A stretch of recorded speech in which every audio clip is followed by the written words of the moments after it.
we've got really two key human needs: safety and belonging. What's it like if there is a compromise to my sense of safety? What's it like if there is a compromise to my sense of belonging?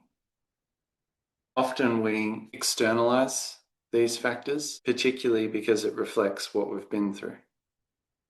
So if I've been through experiences and environments where I didn't feel safe, then I will become more sensitive to my environment. My threat detectors will often become heightened.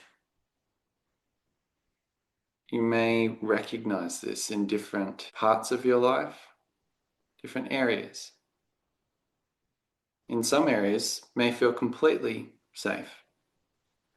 And then you reach a point where that was compromised and your threat system kicks in. This is a totally understandable thing. And if you've ever tried to fix that, you probably find very quickly that creates more unsafety because the safety exists outside. And often we can't control those circumstances. On the other side, we have belonging, also a very natural human need. When our belonging is outside, we will continue to seek it there. What's that like when I seek belonging and I've experienced things like rejection or abandonment or being shamed for having needs? So we belong first to ourselves, but a child doesn't know that because a child needs to belong to survive. So just setting some context here, just of these two core needs that we all have. And speaking to any part that may not recognize that you can't control these. These are basic fundamental survival needs.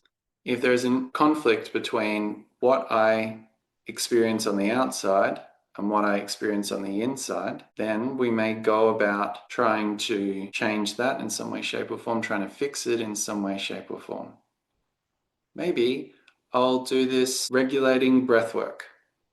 I should just breathe like this. The internet said I'll just breathe in a triangle. Why don't I feel regulated?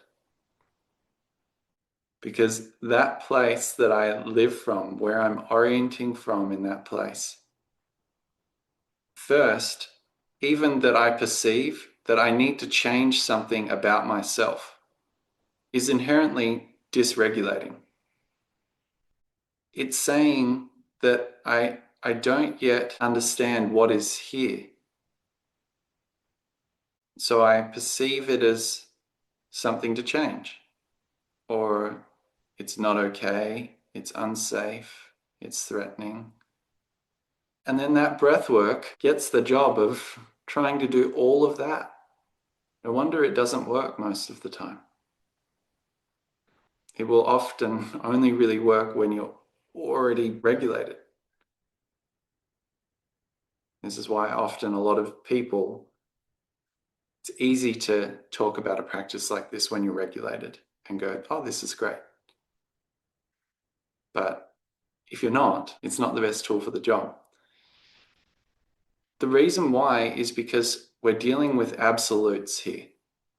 This practice will give you this outcome, which in truth is not true, because no one can absolutely say, this is going to give you that.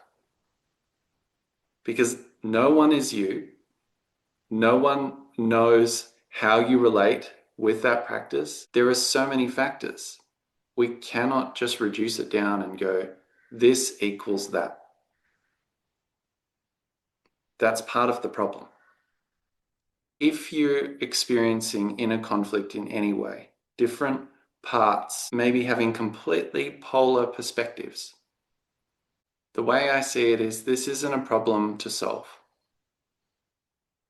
It's a relationship to be felt. What you just experienced is one piece of a much bigger journey.